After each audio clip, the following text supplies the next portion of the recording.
Ayurveda medical association of India Ernakulam ജില്ലാ സമ്മേളനം Muvattupuzha നെസ്റ്റിൽ doctor CO Janardhanan നഗറിൽ നടന്നു.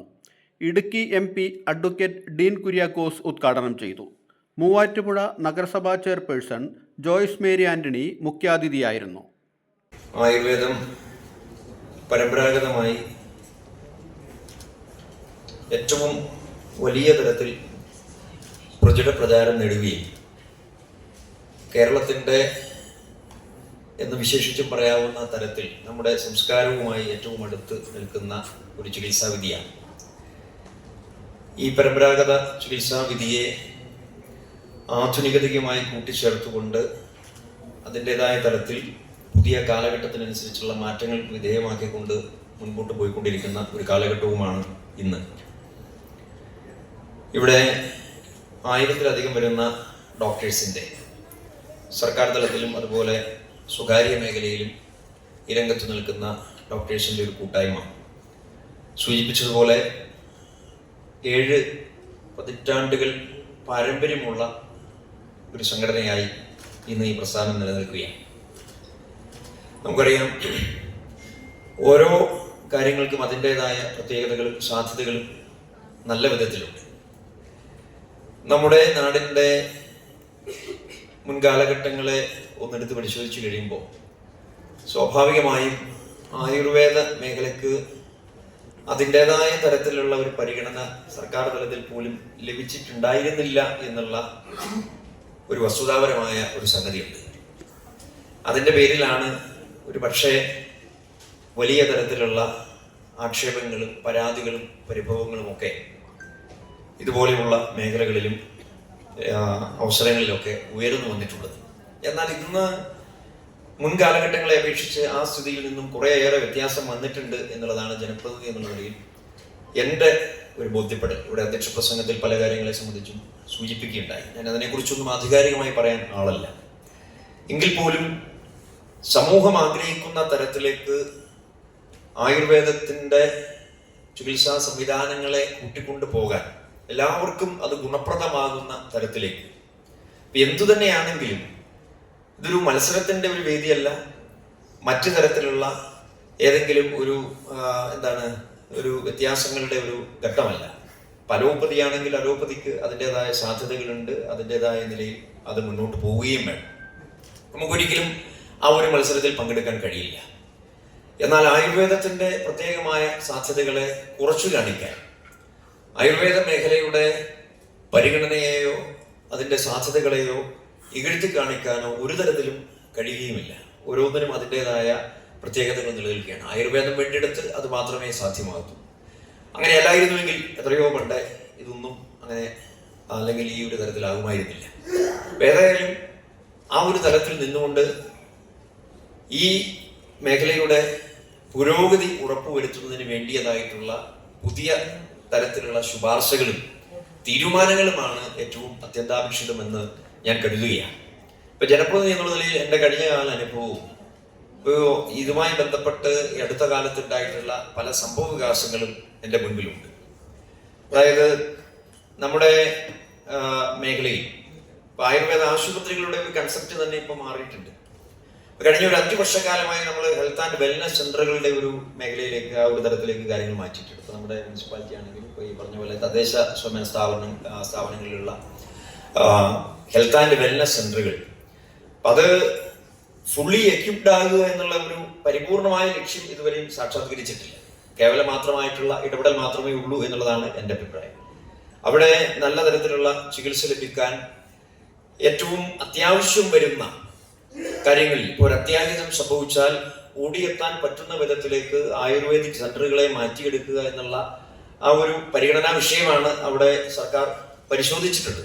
അപ്പൊ അതിന്റെ ഒരു പൂർണ്ണതയിലേക്ക് നമ്മുടെ ഹെൽത്ത് ആൻഡ് വെൽനസ് സെന്ററുകൾ, ഇപ്പൊ എല്ലാ ആയുർവേദ ആശുപത്രിയും ഒരു ഹെൽത്ത് ആൻഡ് വെൽനസ് സെന്റർ എന്നുള്ള കൺസെപ്റ്റിലാണ് ആയുഷ് ഡിപ്പാർട്ട്മെന്റ്, കേന്ദ്ര ഗവൺമെന്റ് അതിനെ കൊണ്ടുപോകുന്നത്. അപ്പൊ അതിലേക്ക് കൂടുതൽ സൗകര്യങ്ങൾ വരണം, സ്റ്റാഫ് പാറ്റേൺ വരണം.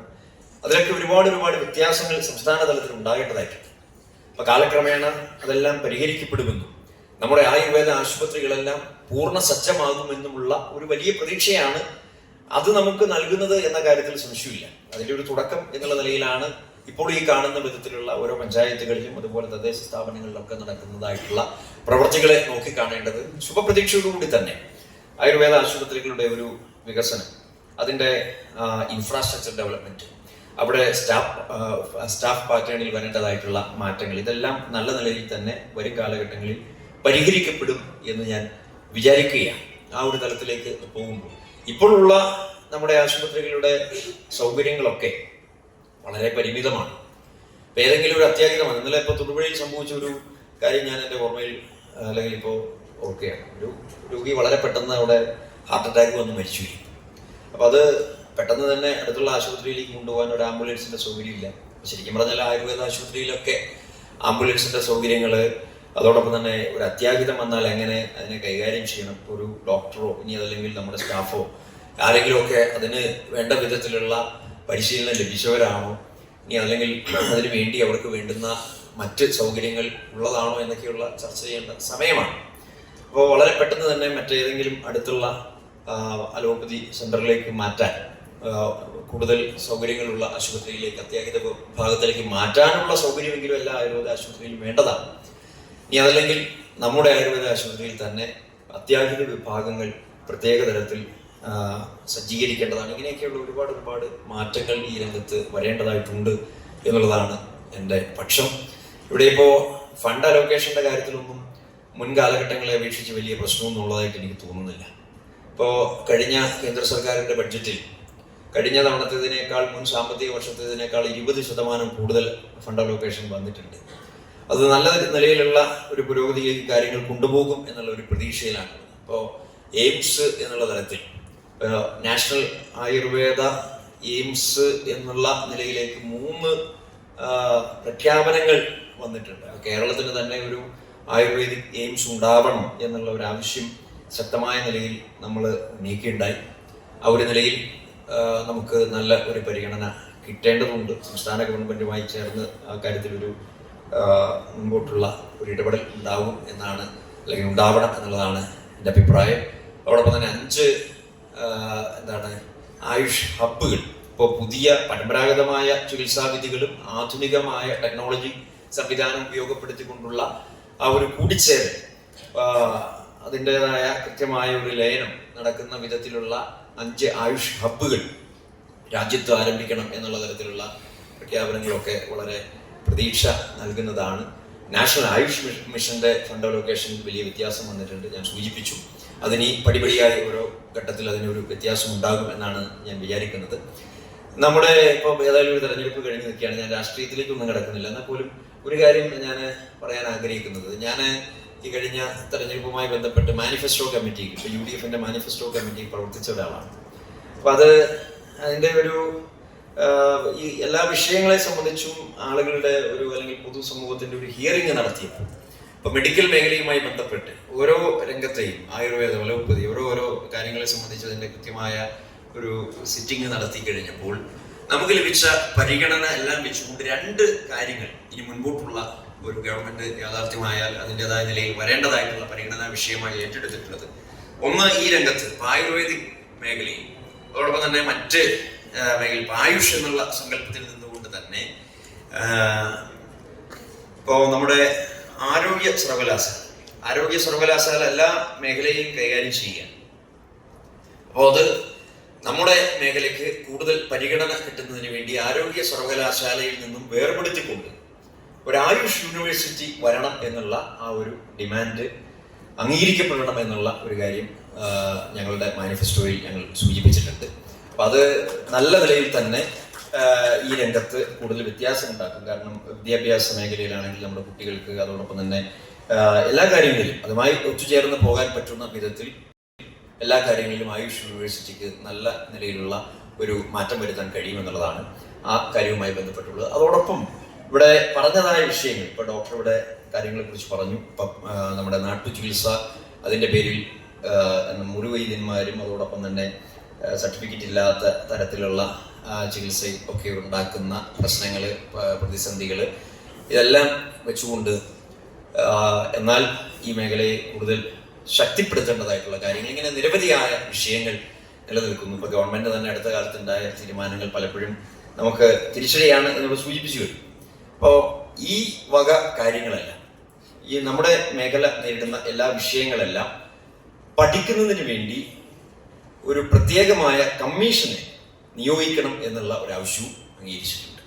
അങ്ങനെ ഈ വരുന്ന വിഷയങ്ങളെല്ലാം വെച്ചുകൊണ്ട് ഒരു പ്രത്യേകമായ കമ്മീഷന്റെ പഠനത്തിന്റെ റിപ്പോർട്ടിന്റെ അടിസ്ഥാനത്തിൽ 1, 2, 3, 4 എന്നുള്ള തരത്തിൽ ഇപ്പം ശമ്പളവുമായി ബന്ധപ്പെട്ട് നമ്മുടെ ഡോക്ടേഴ്സിന്റെ ഒക്കെ ഒരു വലിയ പരാതി എല്ലാവർക്കും അറിയാവുന്ന കാര്യങ്ങളാണ്. ഇപ്പോൾ ഒരു ശമ്പള ഏകീകരണത്തിന്റെ ഒരു ആവശ്യം വർഷങ്ങളായി അത്രത്തോളം എത്തിയില്ലെങ്കിൽ, മറ്റു മേഖല പലോപതിയുടെ ഒരു തലത്തിലേക്കൊന്നും എത്തിയില്ലെങ്കിലും ഒരു ഏറ്റക്കുറച്ചില്ലാത്ത തരത്തിലൊരു തിരിച്ചു വ്യത്യാസമില്ലാത്ത തരത്തിലുള്ള ഒരു പരിഗണന വേണം എന്നുള്ളത് വർഷങ്ങളായിട്ടുള്ള ആവശ്യമാണ്. അപ്പൊ ഈ രംഗത്തുള്ള എല്ലാ വിഷയങ്ങളും പഠിക്കാൻ ഒരു കമ്മീഷനെ നിയോഗിച്ചുകൊണ്ട് ആ കമ്മീഷന്റെ റിപ്പോർട്ടിന്റെ അടിസ്ഥാനത്തിൽ വരുന്ന ഗവൺമെന്റിന്റെ പരിഗണനയിൽ ഈ കാര്യങ്ങൾ കൊണ്ടുവരണം എന്നുള്ള 2 ശുപാർശകൾ പ്രധാനമായും ഞങ്ങൾ മാനിഫെസ്റ്റോയിൽ ഉൾപ്പെടുത്തിയിട്ടുണ്ട് എന്നുള്ളത് ഞാൻ ഈ അവസരത്തിൽ സൂചിപ്പിക്കുകയാണ്. അപ്പൊ അതിന്റെ ഒരു തലത്തിലുള്ള ഒരു ഇടപെടൽ ഉണ്ടാകാൻ സാധിക്കുമെങ്കിൽ ഈ പറഞ്ഞ കാര്യങ്ങളെല്ലാം നല്ല വിധത്തിൽ പരിഹരിക്കപ്പെടും എന്നുള്ള ഒരു പൂർണ്ണ വിശ്വാസമാണ് എനിക്കുള്ളത്. മറ്റു കാര്യങ്ങളിലേക്ക് ഞാൻ ദീർഘമായി കടക്കുന്നില്ല. വളരെ സന്തോഷം, എല്ലാവരെയും കാണാൻ കഴിഞ്ഞതിലുള്ള സംതൃപ്തി രേഖപ്പെടുത്തുന്നു. നല്ല നിലയിൽ ഈ സംഘടന മുന്നോട്ട് പോകട്ടെ. നമ്മുടെ രംഗത്ത് കൂടുതൽ കൂടുതൽ മാറ്റങ്ങൾ ഉണ്ടാവട്ടെ. ഇപ്പോൾ മെഡിക്കൽ ടൂറിസത്തിന്റെ ഒക്കെ ഒരു കാലഘട്ടമാണ്. ഇപ്പോൾ ലോകത്തിന്റെ എല്ലാ മേഖലയിൽ നിന്നും ആളുകൾ കേരളത്തിലേക്ക് വരികയും മെഡിക്കൽ ടൂറിസം എന്നുള്ളത് നല്ല നിലയിൽ പച്ചപിടിക്കുകയും ചെയ്തിട്ടുള്ള ഈ സമയത്ത് ആയുർവേദം അതിന് മുൻപന്തിയിൽ നിന്നുകൊണ്ട് ഒരു ലീഡിംഗ് റോളിൽ നിൽക്കേണ്ടതാണ്. കാരണം ആയുർവേദത്തിനാണ് അതിൻ്റെ സാധ്യതകൾ ഏറ്റവും ഉള്ളത്, അതിൻ്റെ പ്രയോജനവും കിട്ടുന്നത് ആ ഒരു മേഖലയിൽ നിന്ന് തന്നെയാണ്. അപ്പം അതിൻ്റെതായ നിലയിൽ നമ്മുടെ ഈ ഒരു കമ്മ്യൂണിറ്റിയുടെ വളർച്ച നല്ല നിലയിൽ മുന്നോട്ട് വരട്ടെ. എല്ലാവർക്കും 1000 ആശംസകൾ. 1000-ലധികം വരുന്ന ഡോക്ടേഴ്സുള്ള, ഒരുപക്ഷെ എനിക്ക് തോന്നുന്നു കേരളത്തിൽ ഏറ്റവും കൂടുതൽ ആയുർവേദിക് ഡോക്ടേഴ്സുള്ള ഒരു ജില്ലയാണ് എറണാകുളം. അപ്പോൾ നമ്മുടെ മേഖലയുടെ നല്ല നിലയിലുള്ള പ്രവർത്തനങ്ങൾക്ക് നിങ്ങൾക്ക് എല്ലാവിധ ആശംസകളും അഭിവാദ്യങ്ങളും നേർന്നുകൊണ്ട് ഈ സമ്മേളനം ഔപചാരികമായി ഉദ്ഘാടനം ചെയ്തറിയിക്കുന്നു. നന്ദി.